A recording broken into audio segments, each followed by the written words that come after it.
अस्सलाम वालेकुम। आज हम एक्सरसाइज 1.2 के क्वेश्चन नंबर 4 से स्टार्ट करेंगे।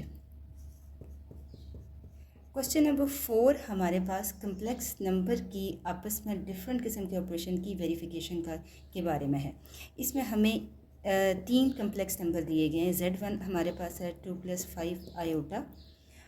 इसके बाद Z2 हमारे पास है 1 - 3 आयोटा और Z3 हमारे पास है 2 + आयोटा। ये तीन कम्प्लेक्स नंबर दिए गए हैं। अब हमें सबसे पहले वेरीफाई करना है कि Z1 में प्लस करें Z2 को तो वो इक्वल आता है Z2 + Z1 के। ये बिल्कुल इसी तरह है जैसे हमने रियल नंबर की भी कुछ प्रॉपर्टीज़ पढ़ी थी कि अगर आप दो रियल नंबर को प्लस करें तो उनकी साइड चेंज करने से उनके जो सलूशन है उसके ऊपर कोई फ़र्क नहीं पड़ता। और इस ये जो प्रॉपर्टी होती है इसको हम कहते हैं commutative law of addition. Basically ये है जो कम्प्लेक्स नंबर की ये एक प्रॉपर्टी है commutative law. Means Z1 + Z2 = Z2 + Z1। ऐसी ही हम कम्यूटेटिव लॉ की प्रॉपर्टी पढ़ चुके हैं रियल नंबर्स के लिए भी। तो आज हम इसको वेरीफाई करेंगे। तो बहुत ही सिंपल है। Z1 की जगह हम उसकी वैल्यू पुट करेंगे 2 + 5 आयोटा। प्लस का सिंबल है लिहाजा Z2 के किसी भी सिंबल पे कोई फ़र्क नहीं पड़ेगा। 1 - 3 आयोटा। सिमिलरली यहाँ पर Z2 की वैल्यू है 1 - 3 आयोटा और प्लस Z1 की वैल्यू है आपके पास 2 + 5 आयोटा। अब इसमें से आपको थोड़ा सा डिस्टिंग्विश करना है, इसमें फ़र्क महसूस करना है कि इसमें से रियल पार्ट कौन सा है। 2 और 1 आपके पास रियल पार्ट है, लिहाजा इन दोनों के दरमियान जो भी ऑपरेशन है उसके साथ उसको सॉल्व करेंगे। 2 + 1 3 5 iota - 3 iota is +2 iota. Similarly 2 + 1 is 3 and 5 - 3 is 2 iota. हम इसमें कुछ आगे सिंप्लीफिकेशन नहीं कर सकते क्योंकि अब हमारे पास इधर भी एक कम्प्लेक्स नंबर है और इधर भी एक कम्प्लेक्स नंबर है और इसकी दोनों साइड्स हमने प्रूव कर दिया है कि Z1 + Z2 = Z2 + Z1। This is proved. इसी का जो पार्ट 2 है वो है Z1 × Z2 और ये इक्वल हमने प्रूव करना है Z2/Z1। ये भी कम्यूटेटिव लॉ ही इसको कहते हैं, लेकिन जो पहले हमने पढ़ा वो था commutative law with respect to addition और ये आपका है commutative law with respect to multiplication. तो इसमें हमने सबसे पहले क्या करना है, Z1 की वैल्यू पुट करनी है जो कि है आपके पास 2 + 5 आयोटा। लेकिन अब दरमियान में हमारे पास जो बाइनरी ऑपरेशन है वो है मल्टीप्लिकेशन का और Z2 आपके पास है 1 - 3 आयोटा। सिमिलरली Z2 आपके पास है 1 - 3 आयोटा, तो Z1 हमारे पास है 2 + 5 आयोटा। अच्छा जी, अब इसको करने का तरीका ये है कि आप या तो सिंपली इन सब को आपस में मल्टीप्लाई करते हैं, जैसे कि 2 को 1 से मल्टीप्लाई करें तो आपके पास आएगा 2 को -3 आयोटा से मल्टीप्लाई करेंगे तो आंसर आएगा -6 आयोटा, +5 आयोटा को 1 से मल्टीप्लाई करेंगे तो +5 आयोटा और -15 आयोटा का स्क्वायर। सिमिलरली यहाँ पर 1 को 2 से मल्टीप्लाई करेंगे तो आंसर आएगा 2, 1 को 5 से मल्टीप्लाई करेंगे तो 5 iota, -3 2s are 6 iota and +- 15 iota का स्क्वायर आपके पास यहाँ तक आ जाएगा। नेक्स्ट जो चीज़ आपने इसमें करनी है वो क्या है कि अब यहाँ पर भी देखें, ये 2 की जगह तो 2 ही लगेगा क्योंकि एक रियल पार्ट है। इमेजनरी पार्ट -6 आयोटा +5 आयोटा है तो उसकी जगह आ जाएगा - आयोटा एंड यहाँ पर आ जाएगा +15 and the reason is that कि आयोटा स्क्वायर = -1। यहाँ पर नेक्स्ट ये क्योंकि रियल पार्ट है इसको एज इट इज़ लिखेंगे, ये दोनों क्योंकि इमेजनरी पार्ट है इसलिए इनका आपस में सोल्यूशन पॉसिबल है। 5 iota - 6 iota is -iota and next one is this is also +15 because iota square = -1। 15 + 2 is 17 iota और इधर भी आपके पास आ जाएगा 17 iota. So left hand side = right hand side. तो हमने कम्यूटेटिव लॉ ऑफ मल्टीप्लिकेशन जो है उसको हमने प्रूव कर दिया कि वो वेरीफाइड है for complex number. Question number 4 का पार्ट 3 ये आपके पास है Z1 + Z2 + Z3 is equal to Z1 plus into Z2 plus Z। ये आपके पास होता है एसोसिएटिव लॉ,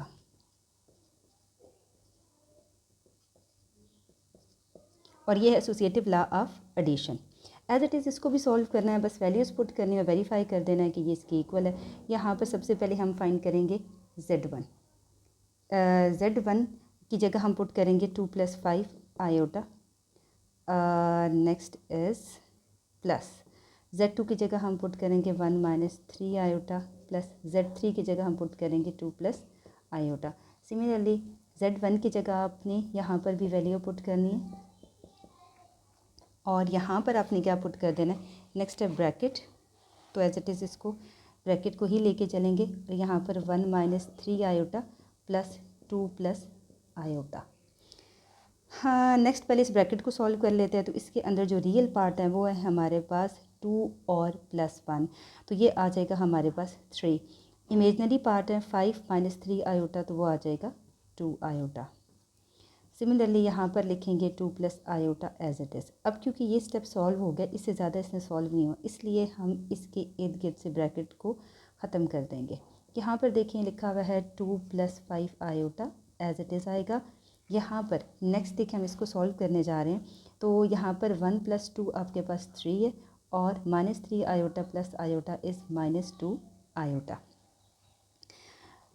नेक्स्ट पार्ट में अब देखें 3 इसमें हमारे पास है रियल पार्ट, और 2 आपके पास रियल पार्ट है, तो 3 + 2 5, 2 iota plus iota is 3 iota.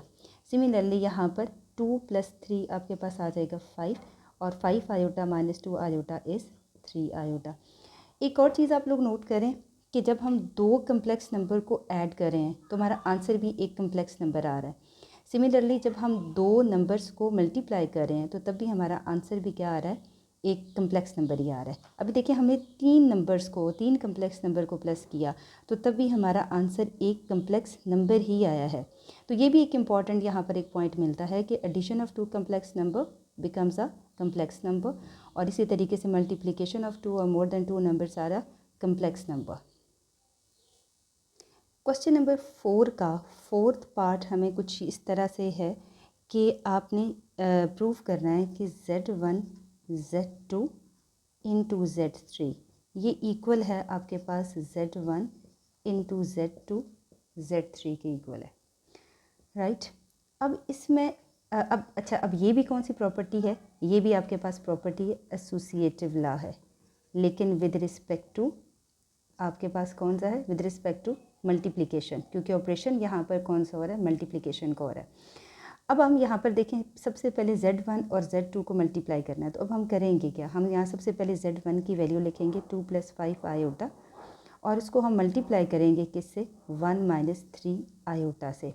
यहाँ पर आपने एक काम ये करना है कि शुरू में सारी वैल्यूज़ इकट्ठी लिखे, तो एक बहुत बड़ा आपने एक्सपैंड अपने लिए खुद ही नहीं बना लेना, आपने सिर्फ उतनी वैल्यू लिखनी है जितनी एक स्टेप में आपको ज़रूरत है।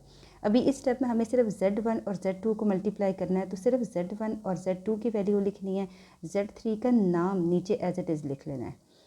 अच्छा, इक्वल के बाद आता है Z1। अभी क्योंकि हमने Z1 को किसी से मल्टीप्लाई नहीं करना, इसलिए अब हम यहाँ पर Z1 की वैल्यू नहीं लिख ले। Z2 की जगह हम लिखेंगे 1 - 3 आयोटा, और Z3 की जगह हम लिखेंगे 2 + आयोटा। मल्टीप्लाई कर लें, यहाँ पर हमारे पास आ जाएगा 2 - 6 iota plus 5 iota minus 15 iota square. साथ ही लिख देंगे आप Z3, और यहाँ पर आप एक बेशक ब्रैकेट भी लगा लें। इसके बाद आता है Z1, और इसके बाद इन दोनों को मल्टीप्लाई करें तो आपके पास आता है 2 + iota -3 iota 6 iota, -3 iota multiply by 2 is 6 iota and -3 iota square. Next step में हम लोग क्या करेंगे, इसको लिखेंगे 2 5 - 6 आपके पास माइनस आयोटा, और ये इसका आंसर आपके पास क्या आ जाएगा, +15, एंड नेक्स्ट इज़ Z3 अभी तक एज इट इज़ लिखा जाएगा। सिमिलरली यहाँ पर Z1, और यहाँ पर हम लिखेंगे 2 और -5 आयोटा, और यहाँ पर हम कर लेंगे +3। नेक्स्ट स्टेप में यहाँ पे हमारे पास आता है 15 + 2 कितना आ जाएगा 17 - 2 आयोटा, और साथ हम लिख देंगे Z3। और इधर हम ऐसे करेंगे कि बल्कि एक काम करते हैं, हम लोग यहाँ पर Z3 की जगह उसकी वैल्यू ही पुट कर दें।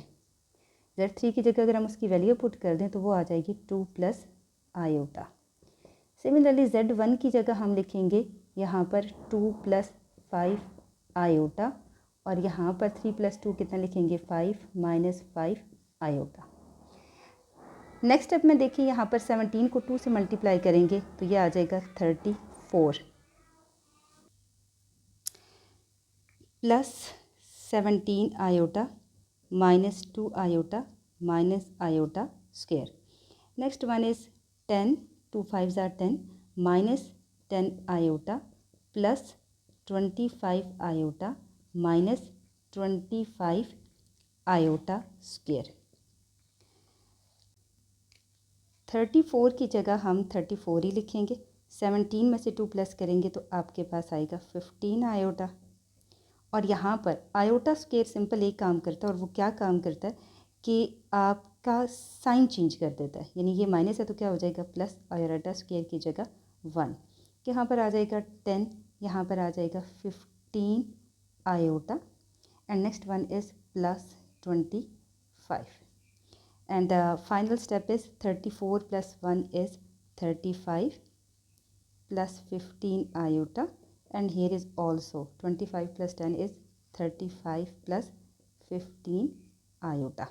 So we verified the associative law of multiplication with complex number, and associative law of multiplication consists of 3 numbers.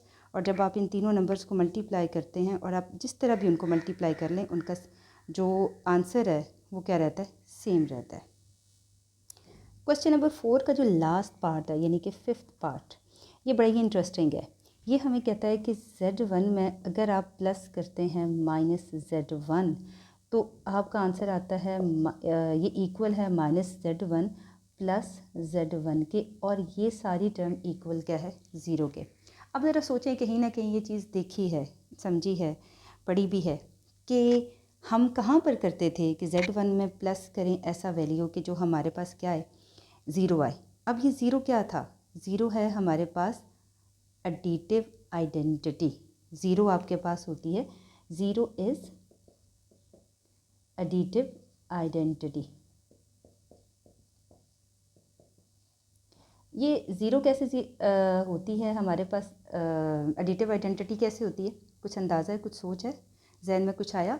आपको याद होगा कि 0 एडिटिव आइडेंटिटी इस वजह से है क्योंकि कोई भी दुनिया का नंबर, चाहे वो रियल हो चाहे वो कम्प्लेक्स हो, हम उसको 0 में प्लस करते हैं तो वो उसकी आइडेंटिटी को क्या रखता है, बरकरार रखता है। इसलिए हम 0 को कहते हैं कि 0 इज़ एडिटिव आइडेंटिटी। अब यहाँ पर हमने करना क्या है, यहाँ पर सबसे पहले हमने लिखना है Z1 की वैल्यू जो कि है 2 + 5 आयोटा, प्लस अंदर हमने किसकी वैल्यू लिखनी है -Z1 की। -Z1 का मतलब ये है कि आपने Z1 के साइन चेंज कर देने हैं। आप लिखें -2 - 5 आयोटा। सिमिलरली यहाँ पर -Z1, तो Z1 की वैल्यू दी गई है तो -Z1 क्या होगा कि हम उसके साइन चेंज कर देंगे, और वो प्लस यहाँ पे लिखेंगे Z1 यानी कि 2 + 5 आयोटा, और उसको इक्वल हमने प्रूव करना है किसके, 0 के। यहाँ पर हम लिखेंगे 2 + 5 iota -2 - 5 iota is equal to -2 - 5 iota +2 + 5 iota. Simple, ये नंबर इससे कैंसिल हो जाएगा और ये इससे कैंसिल, ये सारे नंबर एक दूसरे से कैंसिल हो जाएंगे और आंसर आपके पास क्या आ जाएगा 0। और यही हमने ये चीज़ प्रूव करनी थी कि किसी भी कम्प्लेक्स नंबर में जब उसका एडिटिव इन्वर्स प्लस करते हैं तो उसका आंसर किसके इक्वल आता है, उसकी एडिटिव आइडेंटिटी के इक्वल आता है, राइट।